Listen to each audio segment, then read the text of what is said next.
ဒီနေ့ကတော့ကျွန်တော်အကုန်လုံးကမီဒီယာဒီလိုမျိုး short တွေဒီလိုမျိုး short တွေကိုကျွန်တော်ဘယ်လိုရိုက်ခဲ့လဲဘယ်လိုမျိုး edit ခဲ့လဲဆိုတာကို breakdown tutorial လုပ်ပေးသွားမှာဖြစ်ပါတယ်ဆိုတော့အရင်ဦးဆုံးအနေနဲ့ဒီ short ပေါ့နော်ဖုန်းလေးတစ်လုံးရှိုံနဲ့ cinematic ဆက်ဆံ video တွေဖန်တီးဖို့အတွက်ဆိုရင်ဒီအချက်3ဆိုတော့အရင်ဦးဆုံးရိုက်တာကနေပြောမယ်ဆိုလို့ရှိရင်ပထမဦးဆုံးဒီ sync ကကျွန်တော်ဖုန်းကိုတုပ်နေတယ်ဖုန်းကိုတုပ်ပြီးတော့ဒီဖုန်းကိုကင်မရာရှေ့မှာထောင်းလိုက်တယ်ပေါ့နော်အဲ့တော့ကျွန်တော် DJI Osmo Nano လေးနဲ့ရိုက်ထားတာအဲ့ကင်မရာပဲရှိတာဆိုတော့အဲ့ဒီကိုကျွန်တော်ထောင်းလိုက်တယ်ထောင်းပြီးသွားလို့ရှိရင်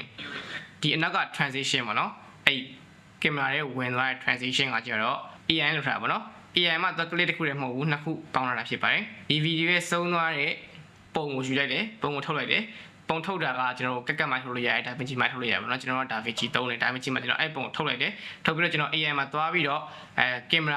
ာစီကို zoom ဆွဲပြီးပါဆိုပြီးတော့ကျွန်တော် prompt ရေးလိုက်ပါဗျာရေးလိုက်တော့ဒီလိုမျိုးလေးရတယ်ပေါ့နော်အဲ့ဒါနဲ့တိတ်မလုံလောက်သေးဘူးလို့ကျွန်တော်ခံစားရတော့နောက်ထပ်တစ်ခုကျွန်တော်ထပ်ထုတ်လိုက်တယ်အဲ့ဒါကကျတော့ကျွန်တော်ဒီကင်မရာအလုံးလေးကိုလုံးဝဝင်သွားတဲ့ပုံစံမျိုးထုတ်ပေးပါဆိုပြီးတော့ကျွန်တော်ထုတ်လိုက်တယ်ထုတ်ရတော့ကျွန်တော်ဒီလိုမျိုး shot လေးရရပါတော့ဆိုတော့အဲ့သုံးခုကိုကျွန်တော် editing timeline နဲ့ထည့်တယ်ပေါင်းလိုက်တယ်ဒါပဲဆိုတော့ဒီဟာ shot ကရပြီဒီ shot ရသွားပြီဆိုလို့ရှိရင်ကျွန်တော်နောက်တစ် shot ဒီ shot တော့ကျွန်တော်တို့ထူးထူးခြားဘာမှမရှိဘူးရိုက်တဲ့အပိုင်းကိုပြောမယ်ဆိုတော့ရိုက်တဲ့အပိုင်းကဒီ shot ရဖို့ဆိုရင်ကျွန်တော်တို့ကင်မရာကဒီဘက်မှာလူက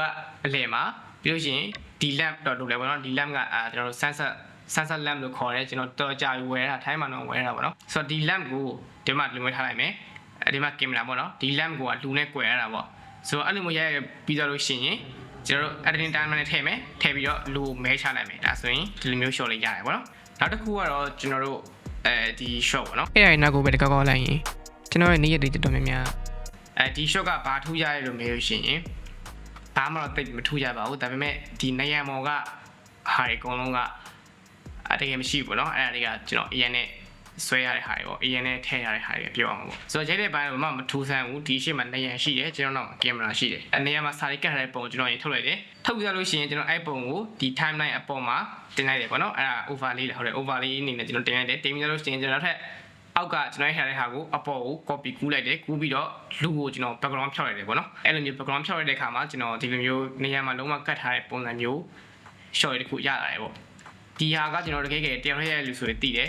setup လုပ်ကနေတယ်အရင်ပြင်မှန်းလုပ်တဲ့ခါကျတော့တကယ်တည်းမှာဒီဟာတွေကိုတကယ် like ကတ်နေဖို့ဆိုတာအရင်မလွယ်ကူပေါ့နော်ဆိုတော့ဒီ AN လေးပေါ်လာတာတကယ် solo creator တွေအတွက်ကတော့တော်တော်ကောင်းတဲ့ခေါင်းစဉ်တစ်ခုပဲပေါ့နော်ဒီမှာဆိုကျွန်တော်တရားကြည့်လို့ရှိရင်ဒီစပင်နားမှာတော့မှပဲ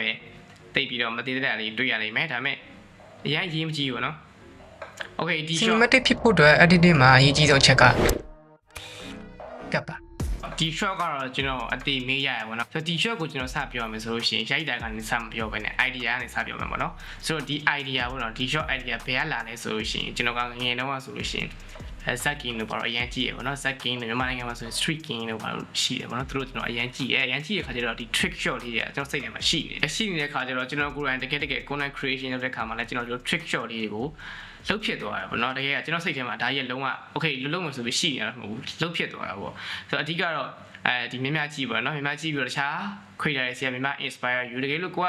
ခါကျမသိလိုက်ပဲနေတော့မှာပဲကိုခေါင်းထဲမှာ inspiration တွေရှိနေတယ်ပေါ့နော်အဲ inspiration တွေကကျွန်တော် idea ဖြစ်လာတယ်အဲ idea ကိုမှကျွန်တော်တို့ပြန်ပြီးတော့ကိုယ့်ရဲ့ပုံစံနဲ့ modify ပြန်လုပ်ပြီးတော့တုံးတယ်ပေါ့ဗျာ create လုပ်တယ်ပေါ့ဆိုတော့အဲ idea ရတဲ့အခါမှာကျွန်တော်အရင်စဉ်းစားတာကကျတော့ green screen ပေါ့နော် okay green screen နဲ့ငါရိုက်မယ်ပြီးရင်ငါဖုန်းလေးကိုချရမယ်လဲမယ်ဖုန်းကိုနီးကပ်ရိုက်တယ်ဒီလူက picture ပုံစံနဲ့ရိုက်တယ်ရိုက်ပြီးတော့ကျွန်တော် edit တယ်ပေါ့နော် edit တဲ့အချိန်မှာကျွန်တော်နားနေတယ်ကျွန်တော်လည်း green screen နဲ့ကလုံးဝမဖြစ်ဘူးရှေ့ရှောက် green screen ကိုလုံးဝမသုံးတော့ဘူးဆိုပြီးကျွန်တော်ဆုံးဖြတ်ချက်ချခဲ့တယ်ပေါ့နော်ဆိုတော့ကျွန်တော်ပြန်ရိုက်တယ်ပြန်ရိုက်တော့shot လေးကိုပြောင်းပေါ့နော်လိုအပ်တဲ့ shot လေးရပထမဆုံးကျွန်တော်တို့2 shot လိုတယ်ဖုန်း picture shot ရယ် pan နဲ့ shot ရယ်အဓိကအရေးကြီးဆုံးကင်မရာကိုလုံးဝလှုပ်လို့မရဘူးအငြိမ်မဲ့ထားရမယ်ကင်မရာကိုအငြိမ်မဲ့ထားတော့မှကျွန်တော်တို့ဒီအလဲရနေပြီးတော့ပိုင်းနေတဲ့အချိန်မှာနှစ်ခုဝါလို့ရမှာပေါ့နော်ဆိုတော့ကျွန်တော်ဖုန်းကိုပစ်ချလိုက်တယ်ပစ်ချပြီးတော့ရက်လိုက်ပြီပေါ့နော်ရက်တဲ့အချိန်မှာဒီလိုမျိုးဖြစ်နေတယ်ပေါ့နော်ဖုန်းကဝါနေဖုန်းဝါနေတော့ကျွန်တော်ဖုန်းရဲ့ PNG ပုံသွားထောင်းပြီးတော့ဒီမှာထည့်လိုက်တယ်ပေါ့နော်ဆိုတော့ဖုန်းမဝါတော့ဘူးဖိုင်နယ်ရှော့ရောက်ဒီလိုမျိုးခွဲရကြရပေါ့နော်ကျွန်တော်ပထမဆုံးလက်ကအလွတ်ပေါ့နော်လက်အလွတ်ကျွန်တော်ရိုက်လိုက်တယ်လက်ဖမ်းပြီးတော့ရှင်ဖုန်းကိုထည့်လိုက်တယ်ပြီးလို့ရှိရင်အလဲရဟာကျွန်တော်ကတ်လိုက်တယ်ပေါ့အတားပဲပေါ့နော်ဆိုတော့ကျွန်တော်ဖုန်းကိုဖမ်းလိုက်တယ်ဖြစ်သွားတယ်ကြာကြည့်လို့ရှိရင်ကျွန်တော်ထစ်နေရလေးမြင်လိုက်ပေါ့နော်ဒါပေမဲ့အရေးမကြည့်ဘူးအဲ့ဒါကမှကိုက DaVinci Resolve သုံးတယ်ဆိုလို့ရှိရင်ကျွန်တော် smooth cut တွေပါသုံးရတယ်ပေါ့နော် smooth cut ဆိုကျွန်တော်တို့ frame တစ်ခုနဲ့တစ်ခုကြာဖို့သူက AI နဲ့ blend လုပ်ပေးရပါတော့ဆိုတော့ဒီနေ့တော့ဒီလောက်ပါပဲအကုန်လုံးလည်းအကျိုးရှိမယ်လို့မျှော်လင့်ပါတယ်တခြားသိပညာလေးရှိရင်လည်း comment ထဲမှာမေးထားခဲ့လို့ရပါတယ်ဆိုတော့နောက်ဗီဒီယိုမှာပြန်နေရပါမယ် yeah see ya